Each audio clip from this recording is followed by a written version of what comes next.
아버지 주일인데 어떤 말씀으로 하나님께서 우리의 길을 인도해 주실까 고민하다가 매일 성경 오늘 본문의 말씀 고린도전서 13장에 너무 잘 아는 사랑에 관한 말씀을 우리가 보았습니다.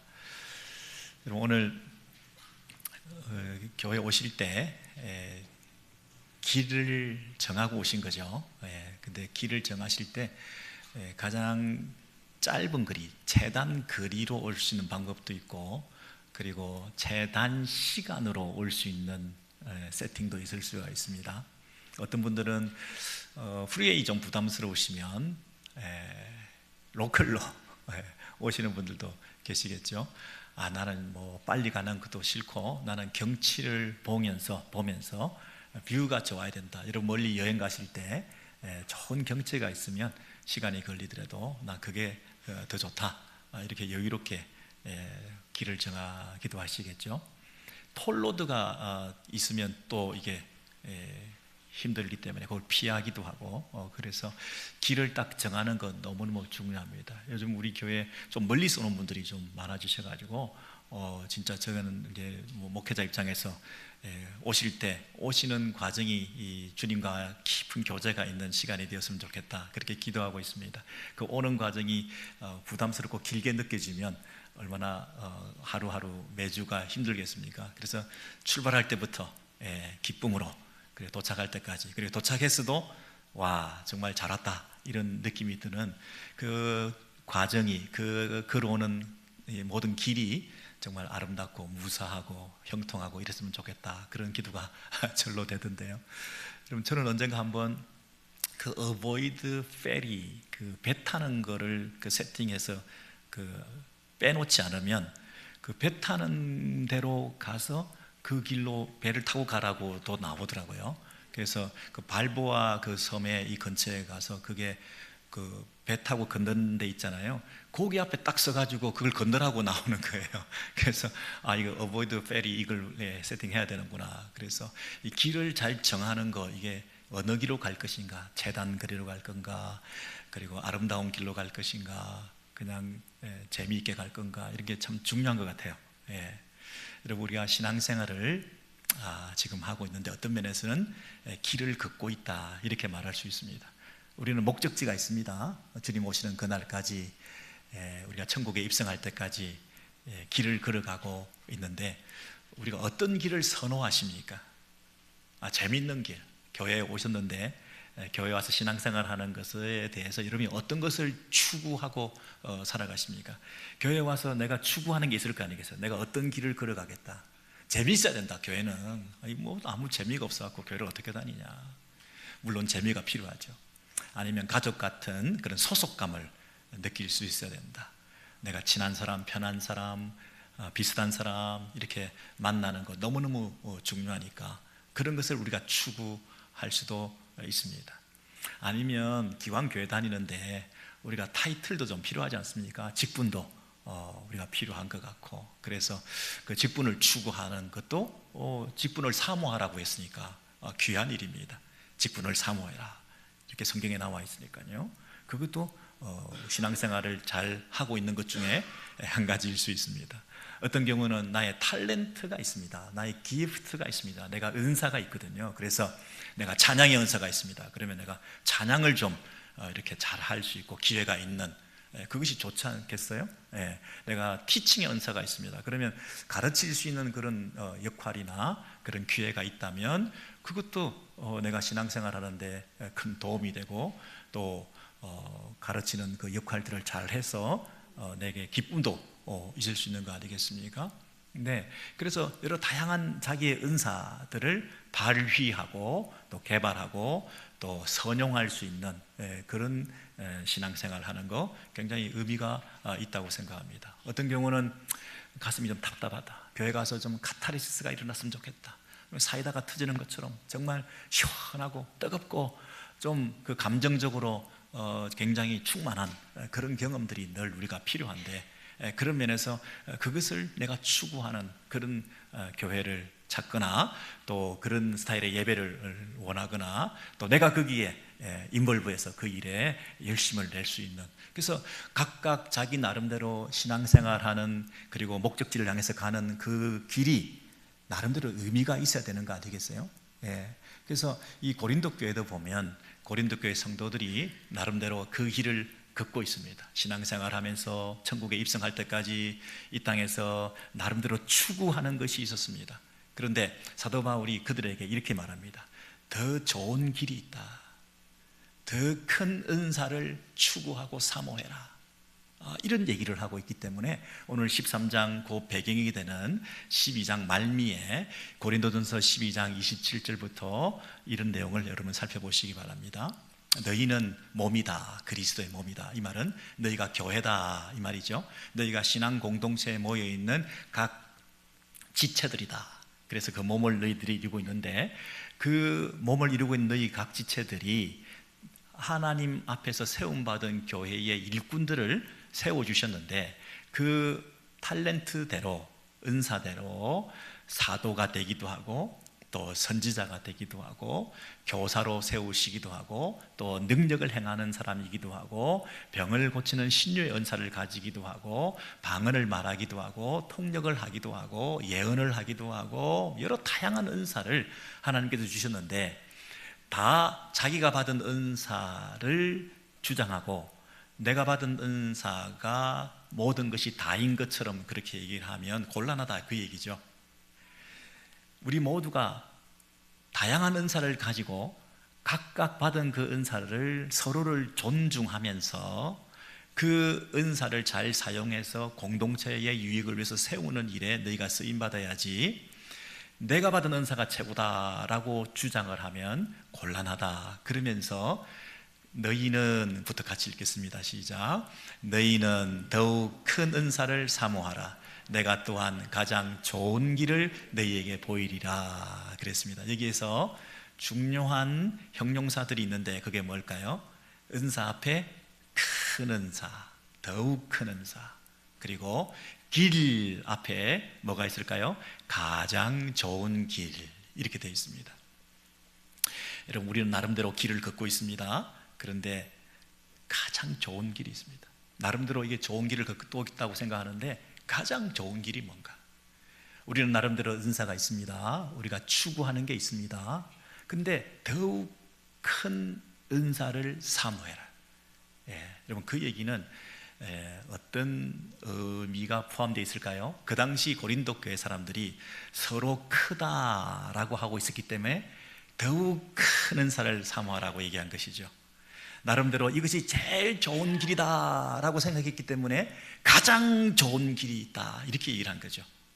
공동체의 그 현재 분위기가 서로 게바파, 바울파, 아볼로파 이러면서 파가 이 그룹핑이 돼가지고 그 사람을 중심으로 우리가 이 사람을 따라가는 게 제일 좋은 길이다.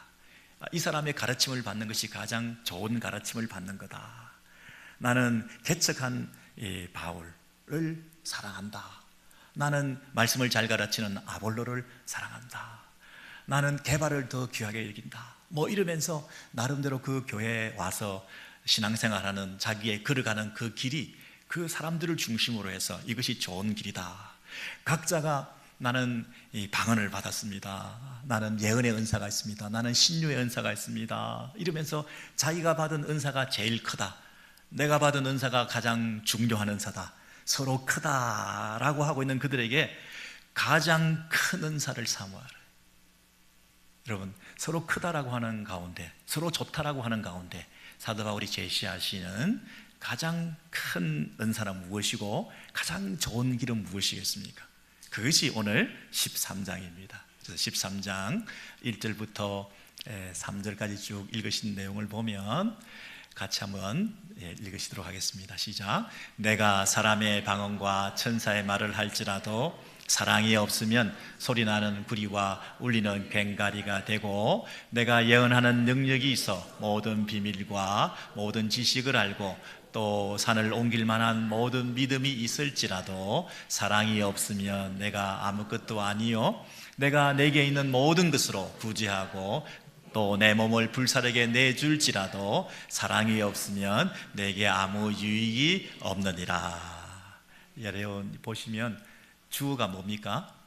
내가. 그랬습니다. 사도 바울이 이 티칭 스타일을 보십시오. 너희가 그렇게 하면 안 돼 이렇게 책망하지 않고 만약 내가 자신에게 화살을 돌리면서 내가 만약에 이렇게 저렇게 엄청난 은사가 엄청난 사역을 하고 있다 하더라도 내 안에 사랑이 없다고 한다면 그것은 소음에 불과하고 시끄럽기만 한 것이고, 내가 아무리 모든 비밀을 알고 모든 계시를 알고 있다 하더라도, 내가 아무리 잘 가르치고 예언하고 그런다 하더라도 사랑으로 그 일을 하지 않으면 아무것도 아니고 아무것도 아니고.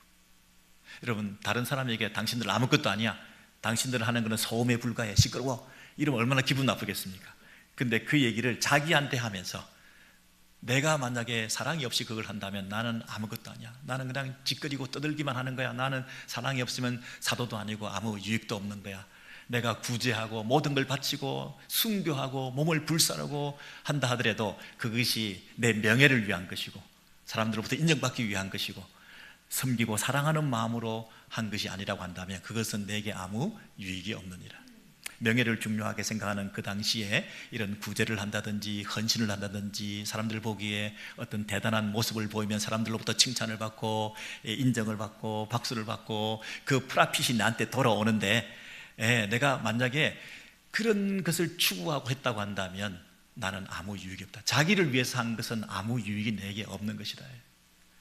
여러분, 아까 그 읽은 본문 속에 공통적으로 나오는 단어가 뭡니까? 사랑이 없으면, 사랑이 없으면, 사랑이 없으면. 그 결론은 뭡니까? 아무것도 아니다, 아무것도 아니다, 아무것도 아니다. 여러분, 수학에 보면, 수학도 아니죠, 산수에 보면 곱하기 뭐를 하면 그 앞에 숫자가 아무리 크다 하더라도 이꼴 다음에 답은 제로가 됩니까?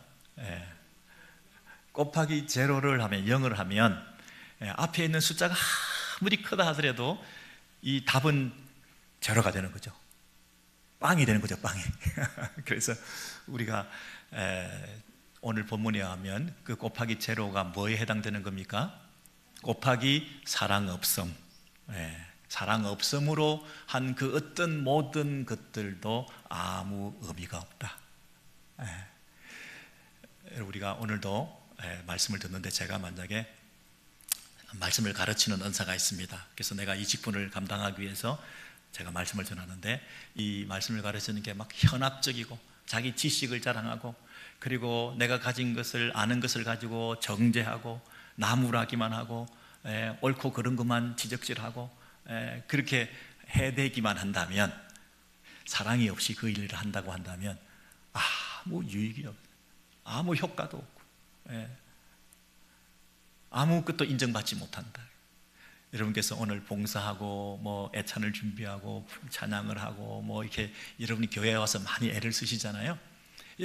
점심 식사 하나 준비하는 것만 하더라도 내가 이것을 잘 준비해 가지고 우리 어린 자녀들에게, 2세들에게 잘 먹이고 그 먹는 모습만 봐도 참 기분이 좋고, 또 어르신들 아버지 주일인데 또 이렇게 뭐 따뜻한 반찬이도 하나 해서 드려야 되겠구나 하는 그 사랑의 마음으로 이렇게 준비를 하면 그것은 참 아름다운 것인데, 만약에 일로서 아이고 순서가 돌아왔으니까 어쩔 수 없이 또 해야 되고 부담스럽지만 안 할 수는 없고 그래서 그냥 관성적으로 그냥 했다고 한다면, 아무리 큰 일을 했다 하더라도 사랑 없이 한 것에 대해서는 괜히 일만 하고 고생만 하고 열매도 없고 하나님 앞에 인정도 받지 못하고 유익이 없다 이거죠. 그러니까 사랑으로 해야 된다는 게 너무너무 중요한 일입니다. 마지막 날에 예수님께서 곱하기 제로를 해버리면 큰일 나잖아요. 주여 주여, 내가 선지자 노릇했고 내가 병을 고쳤고 내가 많은 일들을 했고 내가 개척교를 했고 선교를 했고 내가 많은 사람을 어떻게 했고 했는데 마지막에 주님 앞에 딱 서서 곱하기 사랑 없음. 얼마나 허무하겠어요, 그죠? 그래서 우리의 신앙생활이라고 하는 것은 사랑, 가장 좋은 길이다. 여러분, 가장 좋은 길이 아니라 하나밖에 없는 길이에요. 하나밖에 없는 길. 어떤 태권도 선수가 품새도 훌륭하고, 그리고 겨루기도 잘하고, 격파 기술도 뛰어나고, 손기술, 돌려차기, 엄청난 이 기술을 가진 사람인데, 저 사람은 손기술, 발기술이 유능한 사람이다. 칭찬을 받고 그러는데, 만약에 그 사람이 무도인의 정신이 없다면, 그 기술을 가지고 남을 때리거나, 도적질하는 데 쓰거나, 범죄에 이용하거나, 자기 자랑하는, 쇼업하는 그런 일에 막 계속 이것을 막 하고 있고 이런다면, 그 사람이 하는 그 모든 일이 우리가 볼 때 무슨 의미가 있겠냐. 그렇죠? 이 스포츠맨십이 없이, 무도인의 그 정신이 없이 하는 그 모든 행동이 오히려 현란한 테크닉을 가진 그것이 오히려 상대방을 더 아프게 하고 괴롭히고 공덕제에 피해를 주고 그럴 거 아니겠습니까? 사랑이 없이 하는 그 모든 현란한 화려한 여러분의 모습들이 과연 하나님 앞에서 곱하기 제로가 될까? 우리가 좀 두려운 마음이 있죠. 그래서 가장 좋은 길은 뭐냐? 사랑이다. 사랑으로 해야 된다. 마음의 중심에 사랑을 품고 작은 일이라도 해야 된다. 그 엄청난 큰 일을 했는데 곱하기 제로가 되면 얼마나 허무한 것이겠냐, 이런 생각을 하면서 여러분이 모든 일에 이 사랑이 있는가? 아버지 주일인데요, 아버지로서 살아가는 가장 큰 어떤 길이 있을 겁니다. 아버지는 아버지대로, 나는 아버지로서, 남편으로서 나는 어떻게 살 것인가, 난 이 길을 걸어가겠다. 이런 얘기가 있습니다. 아버지가 자녀에게 해줄 수 있는 가장 큰 일은 아내를 사랑하는 것이다. 만약에 내가 그 길을 걷기로 했다, 그러면 그 길이 정말 형통하고 아름답고 열매 맺는 길이 되지 않겠습니까? 나름대로 자기가 이 세팅을 하셔야 돼요. 잘못하면 저기 배 타는 데 가서 서 있을 수 있거든요. 그러니까 길을 내가 잘 들어서겠다. 아내들도 내가 아내의 역할은, 아내의 길은 뭐냐? 내가 자녀들 앞에서는 남편에 대해서 비하하거나 함부로 말하지 않겠다. 우리 어린 자녀들에게 아버지를 영웅으로 만드는 것이 내가 아내의 걷는 길이다. 만약 그렇게 길을 세팅을 해 놓으시면 그 길을 따라 얼마나 아름답게 걸어갈 수 있겠어요? 그런 거 없이 그냥 그때그때 그냥 아무렇게나 랜덤하게 살아가시면 안 돼요. 길이 여기저기 막히고 그때마다 피해 다니고 그러면 인생 낭비하는 거 아닙니까? 여러분, 사랑 가장 좋은 길, 신앙생활, 주님 앞에 서는 그날까지 내가 사랑의 사람이 되겠다, 이렇게 정하셔야 돼요. 그래서 여러분이 크고 작은 모든 일들 가운데 내 안에 중심에 사랑이 있는가요? 정말 사랑으로 하는가? 말 한마디를 하더라도 사랑으로 하는가요? 여러분, 이 사랑에 대해서 이렇게 강조를 해드렸는데, 이제 구체적으로 사도 바울이 사랑이란 도대체 어떤 것인가 조금 더 설명을 해주는데요. 자, 13장 4절부터 7절에 보시면, 사랑은 오래 참고, 같이 한번 읽을까요? 시작. 사랑은 오래 참고, 사랑은 온유하며, 시기하지 아니하며, 사랑은 자랑하지 아니하며, 교만하지 아니하며, 무례히 행하지 아니하며, 자기의 유익을 구하지 아니하며, 성내지 아니하며, 악한 것을 생각하지 아니하며, 불의를 기뻐하지 아니하며, 진리와 함께 기뻐하고, 모든 것을 참으며, 모든 것을 믿으며, 모든 것을 바라며, 모든 것을 견디느니라. 여러분, 이게 굉장히 잘 아는 구절이지만 부담스럽죠? 아까는 사도 바울이 내가 이렇게 얘기를 했는데, 여기서는 내가가 빠졌죠. 사도 바울 자기가 이렇게 한다는 거 아닙니다. 이 사랑은 이 의인화된 표현이잖아요. 여러분의 이름을 한번 넣어보시죠. 누구누구는 오래 참고. 처음부터 안 되네. 여기에 누구가 들어가야 이 문장이 전체적으로 흐름이 잘 통할 수 있을 것 같아요. 예수님이죠. 예수님은 오래 참고, 예수님은 온유하며, 이게 되잖아요. 여러분, 오늘 15가지 동사가 나오는데요, 세상에 사랑은 이 추상명사인 줄 알았더니 동사네요. 사랑은 이 그냥 감정을 표현하는 형용사인 줄 알았는데 세상에 실천을 해야 되는, 행동해야 되는 동사네요. 오래 참아야 된다. 여러분, 15가지 동사 나왔는데 오늘 제가 다 설명해 드릴 수가 없고, 오래 참음 한 가지 처음에 딱 나온 거라도 우리가 마음에 새겼으면 좋겠어요. 여러분, 이제 질문 드릴게요. 왜 기독교에서 그렇게 중요하게 생각하는 사랑장이 고린도 전서에 나왔을까요? 아이러니하게도 고린도 교회에 이 사랑이 필요했기 때문에 그래요. 고린도 교회가 이 사랑이 없이 막 각종 자랑과 교만과 또 자기의 유익을 구하고 다른 사람을 배려하지 않고 그리고 무례히 행하고 서로 자랑하고 이런 것들이 너무너무 많았으니까 그들에게 사랑은 그런 게 아니다, 이렇게 얘기를 한 거잖아요. 너무 고맙기도 하죠. 어떤 면에서는 고린도 교회가 사랑장을 우리로 하여금 우리를 가질 수 있게 해주셨으니까요. 그 말은 뭐냐면, 교회라고 하는 데는 뭐 하는 데인가요? 우리가 자생적으로 우리 힘으로 실천할 수 없는 이 사랑의 15가지 동사를 통해서 교회 안에 이 동사가 작동할 수 있도록, 그래서 사랑이 넘치는 사랑의 교회로 만들어가는 것이 교회가 해야 될 일이다는 거죠.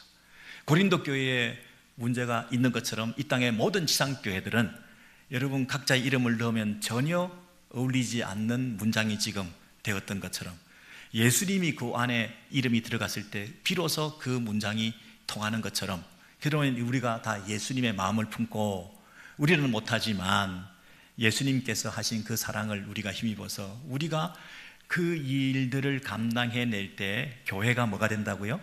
예수님의 제자 공동체가 된다는 거죠. 비로소 교회가 교회다운 교회, 예수님의 교회로 구현, 실현 될 수 있다는 거죠. 세상을 향해서 교회의 모습을 갖추는 것은 그 어떤 행위나 어떤 태스크나 어떤 프로젝트나 그런 것을 어떤 프로그램을 돌려서 되는 게 아니라 교회는 사랑의 공동체가 되어야 된다는 그 얘기를 하고 있는 거죠. 그 사랑의 공동체는 15가지 동사를 통해서 여러분이 움직여 줄 때 가능한다는 것인데, 다른 건 못해도 제일 먼저 나오는 거 오래 참고, 그거 아니겠어요? 그 당시에 고린도 교회의 사랑에 대해서 얘기를 하면서 제일 먼저 오래 참아라 이렇게 얘기한 그 이유가 뭘까요?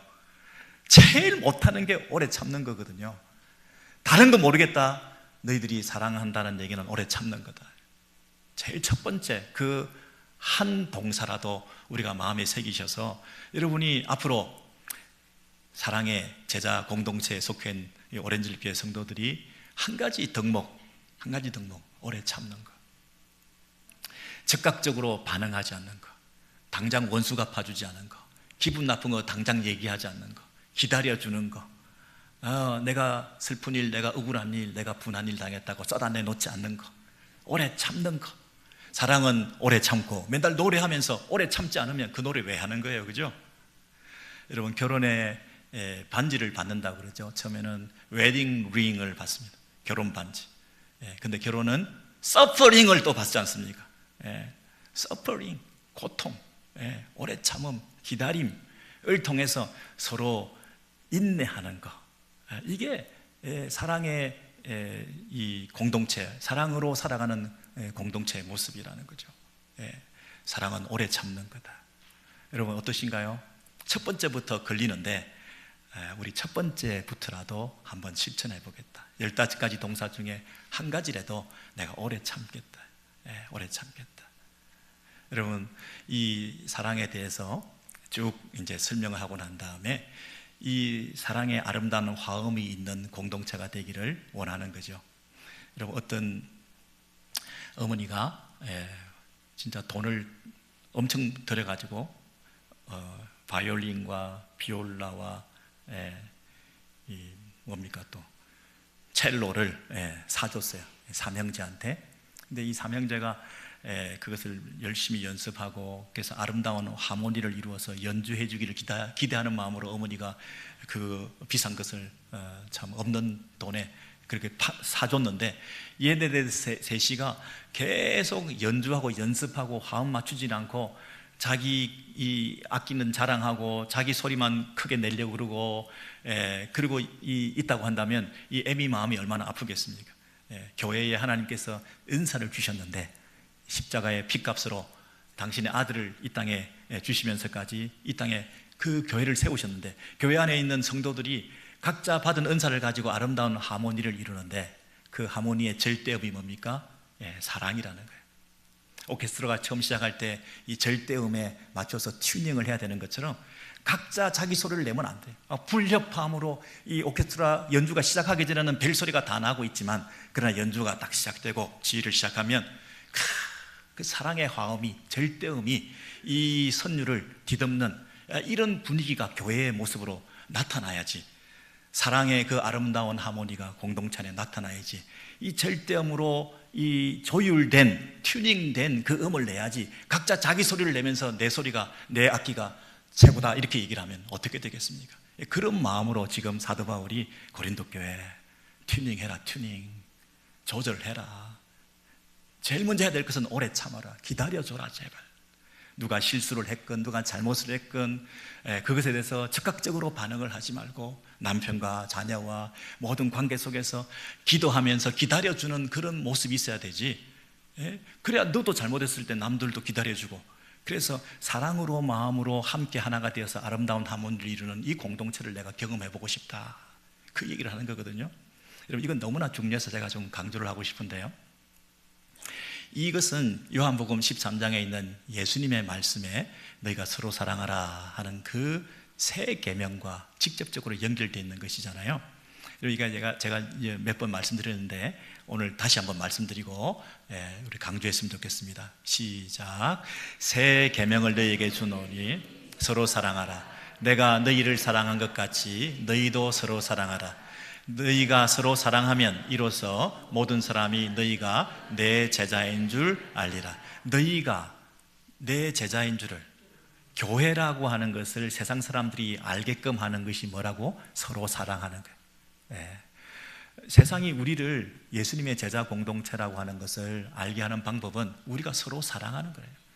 우리 안에 불협화음이 나고 서로 다툼이 있고 분쟁이 나고 시시비비를 가지고 이렇게 해가지고는 공동체의 공동체다움을 드러낼 수가 없다, 이렇게 얘기를 하면서 서로 사랑하는 것이 새 계명이다, 이렇게 얘기를 했습니다. 여러분, 제가 질문 드릴게요. 구약에도 서로 사랑하라는 계명이 있었습니까? 없었습니까? 있었습니다. 원수를 사랑하라, 이웃을 사랑하라, 구약에도 계명이 있었습니다. 사랑의 계명이. 그런데 왜 새 계명을 주노라 하면서 서로 사랑하라고 그러고 있습니까? 뭐가 새롭다는 겁니까? 뭐가 달라진 거죠? 아까 봤더니 서로 사랑하라, 내가 너희를 사랑한 것 같이 너희도 서로 사랑하라, 이게 새 계명인 거예요. 구약에서는 율법적으로 법을 지켜라, 사랑하라 하는 차원이었는데, 이제는 내가 너희를 사랑한 것 같이 예수님께서 먼저 너희를 위해서 몸을 주시고 원수 같은 너희, 범죄한 너희, 가능성이 없는 너희에게까지도 찾아오셔서 너희가 죄인 되었을 때도 내가 너희를 위해서 내 몸을 던져서 너희를 하나님과 화평케 하게 된 그 참 사랑, 하나님의 그 사랑, 아들까지 내어주신 그 하나님의 사랑, 그 사랑에 먼저 우리가 감전되어서 그 은혜를 입어서 내가 너희를 사랑한 것 같이 너희도 서로 사랑하라. 너희끼리 어떻게 서로 사랑하겠냐, 원수들끼리. 여러분, 사람과 사람이 서로 사랑할 수 있습니까? 잠시 좋았다가 또 미워졌다가 어제의 친구가 내일의 원수가 되고, 뭐 시시비비를 가리고 자그마한 일 때문에 상처받고, 우리가 무슨 말을 들으면 견딜 수 없고, 그래서 따지게 되고 서로 사랑할 수가 없어요. 잠시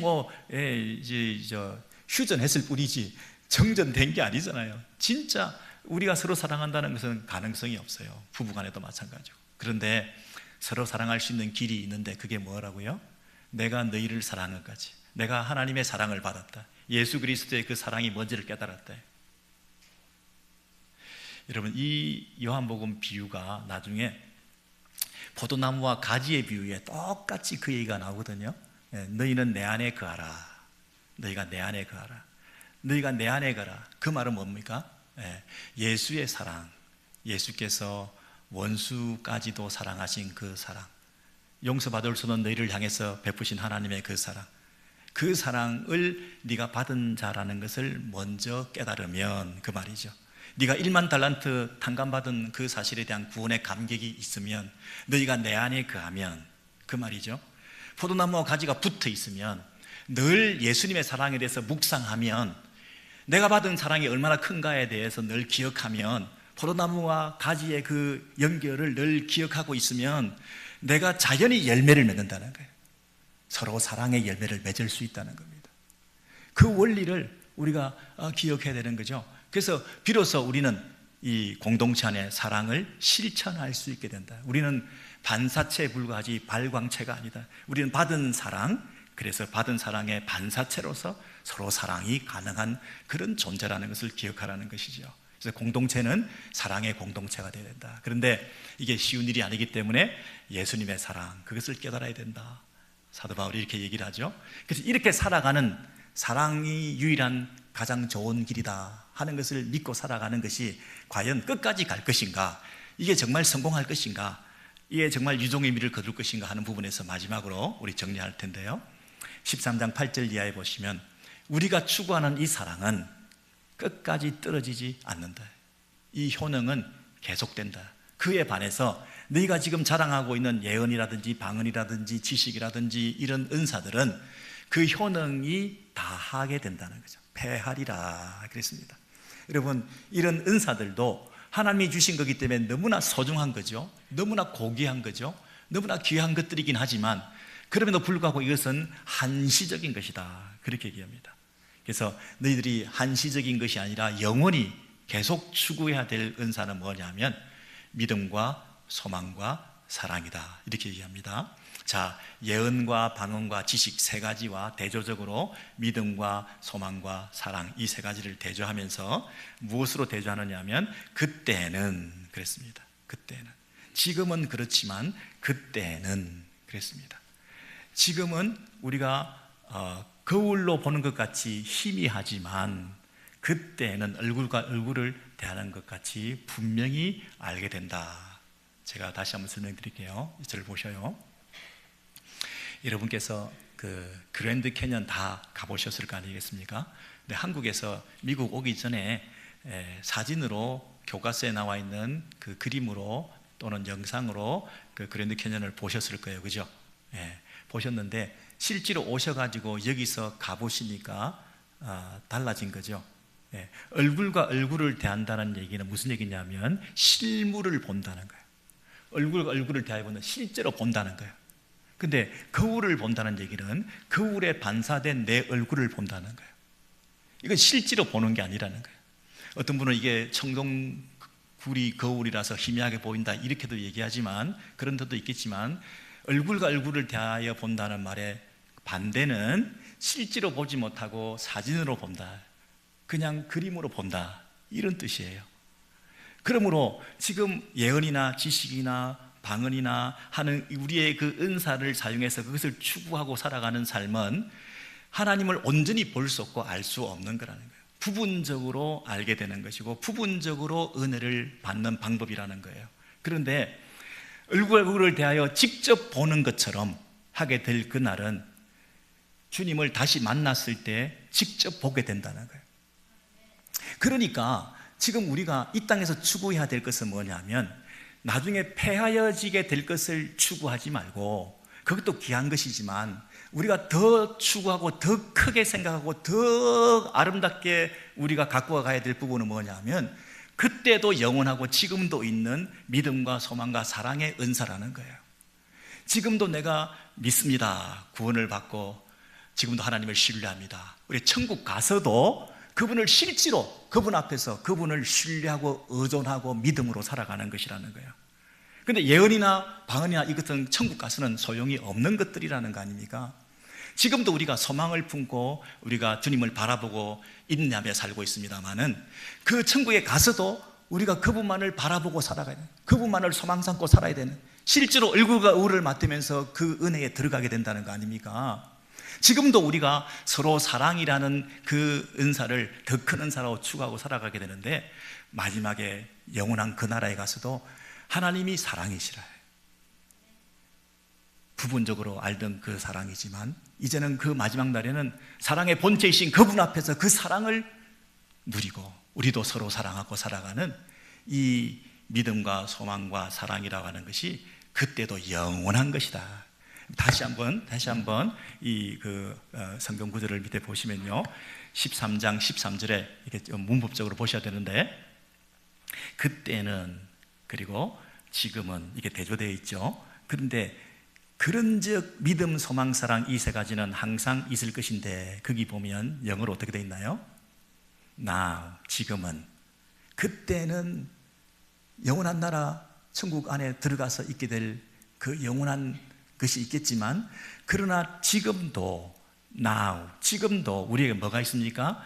믿음과 소망과 사랑이 남겨져 있다. 여전히 남겨져 있다.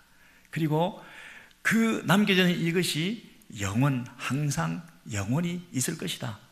그런데 지금 우리가 이 땅에서 살아가는 방식은 뭐냐면, 그 영원한 것을 추구하고 살아가야 된다. 예언도 방언도 지식도 소중한 것이지만, 그것만을 추구하면 영원한 곳은 연결이 되지 않는다. 그것은 폐하여질 것인데, 그럼에도 불구하고 이 땅에 우리에게 남아있는 믿음, 소망, 사랑이라는 이 세 가지를 통해서 우리는 이 땅에서 영혼까지 연결되어서 살아갈 수가 있다는 거예요. 영원한 것을 추구해야 되는데, 그것이 첫 번째는 믿음이고, 그분만을 신뢰하는 것. 그것은 지금도 계속되는 거고, 그날에도 계속되는 거고, 그리고 지금도 우리는 소망으로 살아가는 것이고, 그래서 인내하는 것이고, 그리고 그 나라에서도 우리는 하나님을 바라보고 소망 삼고 살아야 되는 것이고, 그리고 지금 이 땅에서도 사랑의 원리로 살아가야 되는데, 가장 좋은 길, 이 사랑을 통해서 살아가는 그 삶이 이제 천국에서도 사랑이신 그분 앞에서 그 사랑을 실천하고 이 사랑을 누리면서 마음껏, 천국은 사랑받는 곳과 사랑하는 곳이기 때문에 그 사랑이 영원한 것이고 가장 좋은 길이라는 것은 일맥상통하게 천국에서부터 지금까지 연결된 가장 좋은 길을 걷고 있는 거 아니냐. 우리가 이렇게 천국에 연결된 가장 좋은 길을 걸어가야 되는 이 사랑, 제일 좋은 길, 그 길을 걸어가야 되지, 영원한 것을, 완전한 것을 추구해야 되지, 지금 거울만 보고 사진만 보고 이게 다라고 자꾸 생각하고 있으면 너 그랜드 캐년 직접 보게 될 그 날을 사모하고 살아야 되는 거지, 왜 사진만 계속 들여다보고 그것을 최고라고 생각하고 그렇게 자랑하고 다른 사람보다 이게 나는 더 좋은 거리다, 잘 보인다, 그럴 필요 없지 않냐.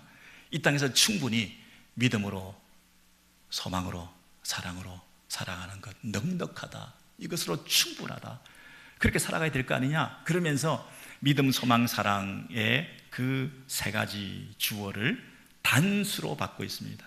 remains, 현재형 단수로 받고 있습니다. 이건 다른 성경에는 다 이걸 복수로 받고 있는데요, 이게 한 가지라는 겁니다. 믿음, 소망, 사랑은 하나의 집합체로 함께 가는 거예요. 우리 그리스도인들은 이 땅에서 살아가는 동안에 이 세 가지가 항상 함께 가는 거예요. 여러분 안에 믿음이 있으십니까? 하나님을 전적으로 신뢰하십니까? 낙심되는 가운데서도 그분만을 의지하십니까? 최악의 상황 속에서도 나는 하나님만을 신뢰한다 하는 믿음이 있으십니까? 인내하시면서 여러분이 소망으로 살아가고 계십니까? 소망은 믿음의 다른 표현이 있는 거죠. 내가 믿음이 있기 때문에 소망하는 것이지, 인내하는 것이지, 믿음이 없으면 소망할 수 없는 것이죠. 그리고 여러분, 이 땅에 살아가는 삶의 방식은, 내 삶의 방식은 사랑이다. 사랑의 길을 걷겠습니다. 그리고 그 길은 천국까지 연결되어 있습니다. 가장 좋은 길, 사랑의 길을 걸어가신 저와 여러분 되시기를 주의 이름으로 소원합니다.